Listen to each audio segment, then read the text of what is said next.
La antigua Grecia es, junto con el cristianismo, el germen de la cultura occidental. Su historia se divide en 4 periodos: Edad Oscura, Época Arcaica, Periodo Clásico y Periodo Helenístico.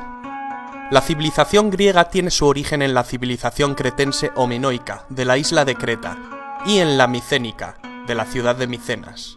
Los cretenses ya construían palacios, como el Palacio de Nosos, con grandes habitaciones, escaleras monumentales, jardines y almacenes para el legendario rey Minos. En cuanto a la cultura micénica, situada en el centro y sur de la península griega, podemos destacar que también fueron grandes constructores. El yacimiento arqueológico más importante es el de Micenas, con la Puerta de los Leones. Estos helenos formaron la primera cultura avanzada de lengua griega. Esta escritura fue bautizada recientemente como Lineal B. Su economía era muy estructurada y dependían del comercio de productos como el aceite, lana, vino y esclavos. Se les considera los antepasados directos de los griegos. Cuando colapsa la civilización micénica, nos adentramos en la Edad Oscura. Se le llama así debido a las pocas fuentes y documentos que se han encontrado de este periodo. Este periodo transcurre entre el 1200 hasta el 776 a.C. La Edad Oscura, en el mundo griego, significa el paso del bronce al hierro, la transición de lo prehelénico a lo helénico. Abarca lo sucedido durante los siglos que separan la descomposición del mundo micénico y la eclosión del mundo heleno. Al finalizar la Edad Oscura, comienza la Edad Arcaica, que va del 776 al 499 a.C., cuando los griegos necesitaron más tierras y consiguieron expandir sus territorios. Las tribus griegas fueron estableciéndose en Grecia continental y las islas del mar Egeo, en un primer estadio, para acabar conquistando Asia Menor y el sur de Italia y Sicilia, conocido como Magna Grecia. Estas tribus indoeuropeas hablaban distintas variantes de la futura lengua griega, emparentada con la lengua micénica. Estos pueblos eran los aqueos, jonios, dorios, eolios, arcadios. En la época arcaica la nobleza arrebató el poder a los reyes y se formaron las distintas ciudades-estado o polis: Atenas, Tebas, Esparta, Corinto, Argos, etc. La necesidad de encontrar nuevas tierras, el aumento demográfico y los conflictos sociales les llevaron a buscar nuevas colonias independientes tanto en el este como en el oeste. Esto supuso un enorme despegue económico. Aspectos que favorecieron la colonización fueron la aparición del hoplita, o soldado de infantería griego, el progresivo uso del trireme, navío de 3 filas de remos más ágil que las embarcaciones fenicias, y la introducción de la moneda para las transacciones comerciales. En la decisión de fundar nuevas colonias, así como en la elección de su ubicación, jugó un papel fundamental el oráculo de Delfos, del que más tarde hablaremos. De esta manera la cultura griega se expandió. Aunque fueran ciudades-estado independientes que guerreaban entre sí, había un sentimiento de pertenencia a una misma cultura común y un sentimiento de unidad, ya que compartían una misma lengua, tenían los mismos cultos y creencias y se reunían en las mismas celebraciones. Los romanos llamaron griegos a los habitantes de la antigua Grecia, aunque estos se llamaban a sí mismos helenos, y con el nombre de Hélade se conoce al territorio en el que se asentaron. Tras la época arcaica comienza la Edad Clásica, del 499 al 323 a.C. En este periodo ocurrieron las guerras médicas, una liga de pueblos griegos contra el temible imperio persa. Todo comenzó cuando las ciudades jonias de Grecia y Asia Menor se rebelaron contra el dominio persa.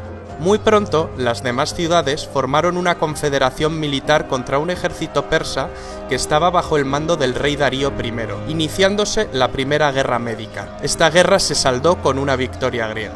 La guerra se reanudó en el 480 a.C. bajo las órdenes del rey Jerjes, hijo de Darío. Los aliados griegos, con Esparta y Atenas a la cabeza, lograron vencer nuevamente al imperio persa. Famosas son las victorias griegas en Salamina y Platea, o la defensa heroica espartana del desfiladero de las Termópilas, liderada por el rey Leónidas. La suerte, no solo de Grecia, sino de la civilización occidental, se había jugado en una serie de jornadas decisivas. Atenas inició una época de esplendor bajo el gobierno de Pericles, que cambió el mundo occidental. Sin embargo, pronto Esparta pretendió liberarse del poder ateniense. Espartanos y atenienses, antiguos aliados, iniciaron una larga guerra llamada la Guerra del Peloponeso, que concluye con la derrota de los atenienses y la nueva supremacía de Esparta. aunque pronto se produciría un nuevo renacimiento de Atenas tras el debilitamiento de Esparta y su guerra contra Tebas. En su último periodo, el helenístico, del 323 al 30 a.C., Alejandro, hijo del rey Filipo II de Macedonia, heredó de su padre una Grecia derrotada y acabó sometiendo al imperio persa. Sus conquistas crearon un vasto imperio desde Egipto hasta la India, ayudando a difundir la cultura griega por todo el Mediterráneo y gran parte de Oriente.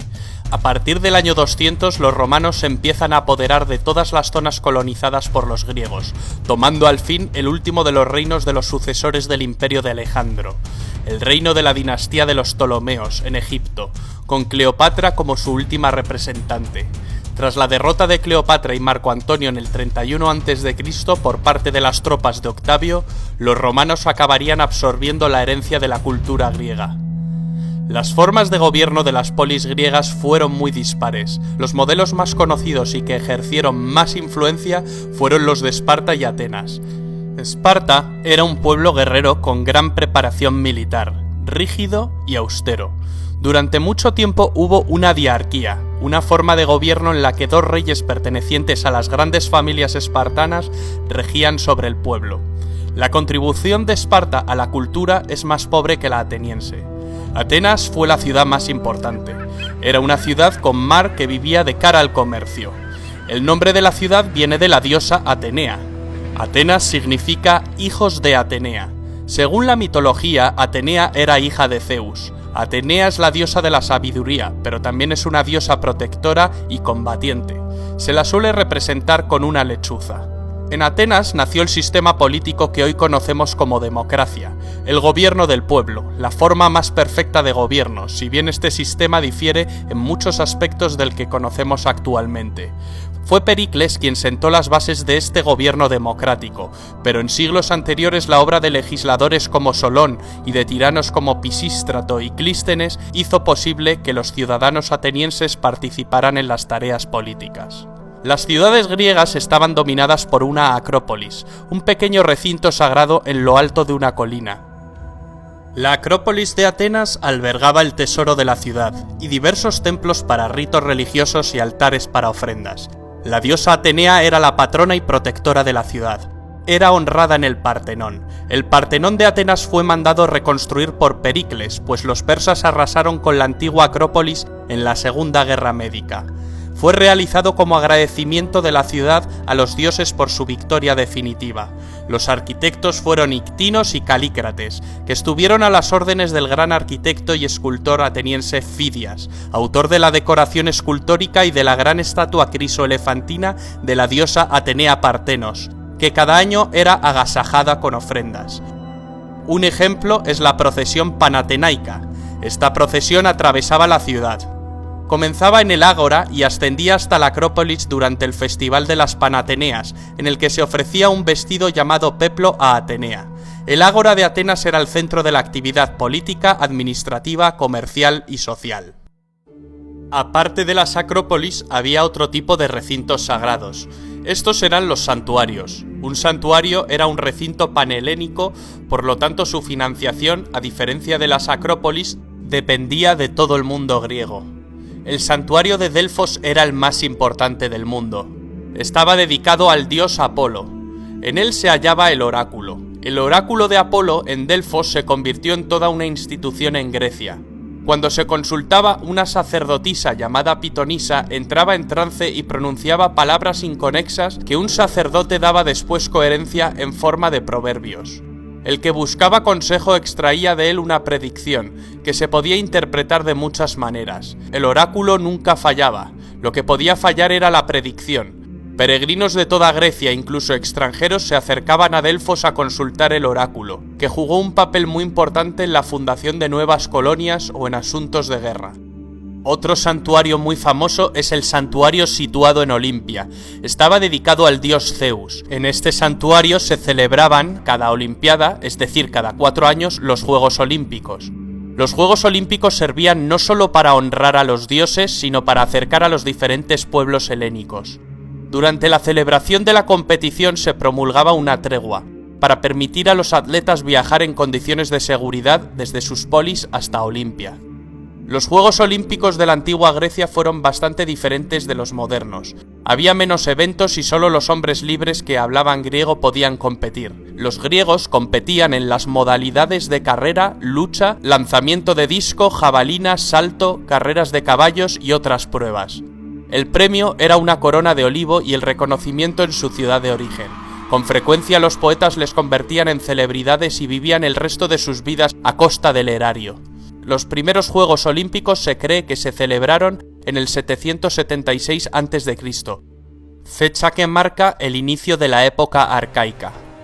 Ya han ido apareciendo algunos de los dioses griegos. Los griegos creían en un panteón de 12 dioses que según la mitología vivían en el monte Olimpo. Todo comenzó cuando Urano cometió incesto con su madre Gea, la madre tierra. De este incesto surgieron primero los cíclopes y después los titanes. De los titanes surgen los dioses. Para entender las intrincadas relaciones entre titanes, dioses, hombres, semidioses, etc., os aconsejamos ver el vídeo de mitología griega y romana publicado en este canal. Al final del vídeo encontraréis el enlace. Estas leyendas y mitos son la base fundacional de la cultura griega. Las aventuras de los dioses se narran, entre otras fuentes, en la Teogonía de Hesíodo y en las epopeyas del poeta Homero, la Ilíada y la Odisea. La Ilíada relata la destrucción de Troya. Una confederación de aqueos entre los que se encuentran Ulises y Aquiles parten camino de Troya, pues el príncipe troyano Paris había secuestrado a la bella Helena de Esparta. Durante 10 años los griegos sitiaron la ciudad. Héctor de Troya, hermano de Paris, desencadena la cólera de Aquiles tras matar a su querido amigo Patroclo. Aquiles acaba dando muerte a Héctor. La suerte de la batalla cambió cuando Ulises urde un plan muy eficaz: construir un gran caballo de madera escondiendo a sus mejores guerreros en su interior. Los troyanos, al creer que se trata de una ofrenda, introducen el caballo dentro de sus murallas. Gran error. Finalmente Troya cae. En la Odisea, Ulises, también conocido como Odiseo, tras batallar en la guerra de Troya, regresa a Ítaca, su casa. En la Odisea se narra un duro camino de vuelta lleno de peligrosas aventuras. La fecha de composición de la Ilíada y la Odisea es controvertida. La opinión mayoritaria la sitúa en la segunda mitad del siglo VIII a.C. Hay incluso quien discute su autoría. Incluso se pensó que Troya nunca existió hasta su descubrimiento en el siglo XIX por Heinrich Schliemann. Los sucesos acaecidos en Troya, sin embargo, se remontan mucho antes que Homero. Se remontan al principio de la Edad Oscura. Parece pues que los poemas homéricos son el producto de una tradición oral, transmitida a través de generaciones. Con la legendaria Troya comienza pues la historia de Grecia. Los griegos también produjeron grandes obras de teatro, donde se construía todo un mundo artificial para representar la vida humana. Esquilo, Sófocles, Eurípides crearon grandes tragedias. Estos autores son de la época clásica, la época de la antigua Grecia más esplendorosa. Se representaban en el teatro. El teatro griego se originó en un espacio circular al aire libre llamado orquesta, en el que se ejecutaban una gran variedad de actividades, desde espectáculos artísticos, danzas, recitados y piezas musicales, hasta eventos cívicos y religiosos. Los teatros griegos se apoyaban en una pendiente para construir el graderío. A los antiguos griegos también se les considera los precursores del pensamiento occidental actual, un modo de pensar que utilizaba razones y argumentos y que valoraba la lógica y la razón como la más valiosa posesión. Para entender la filosofía griega hay que conocer la filosofía de 3 figuras que han determinado el pensamiento occidental hasta nuestros días: Sócrates, Platón y Aristóteles. Sócrates vivió toda la época de Pericles. A los discípulos anteriores a él se les denomina presocráticos, como el matemático Pitágoras. El discípulo de Sócrates fue Platón, y el discípulo de Platón fue Aristóteles. Aristóteles asistió al ascenso de Macedonia y fue el preceptor de Alejandro Magno. La armonía de las proporciones y la representación de la figura humana fueron los elementos centrales en el arte helénico. Para estudiar el arte griego es importante distinguir entre época arcaica, clásica y helenística. Los edificios más destacables son los templos religiosos como el Partenón, que se ajustaban a determinadas proporciones. Podían ser de uno de los 3 estilos u órdenes principales: dórico, jónico o corintio. La escultura es otro ejemplo de belleza y proporciones. Sus autores más importantes fueron Fidias, autor de la obra escultórica del Partenón; Praxíteles, autor del Hermes de Olimpia, con su famosa curva praxiteliana; Mirón, autor del famoso discóbolo; y Policleto, quien también escribió un tratado llamado Canon y es autor del Doríforo, su escultura más destacada. Aunque en el arte griego no hay muchas muestras de pintura, sí hay muestras de cerámica, donde se reflejaban las epopeyas literarias y su vida cotidiana.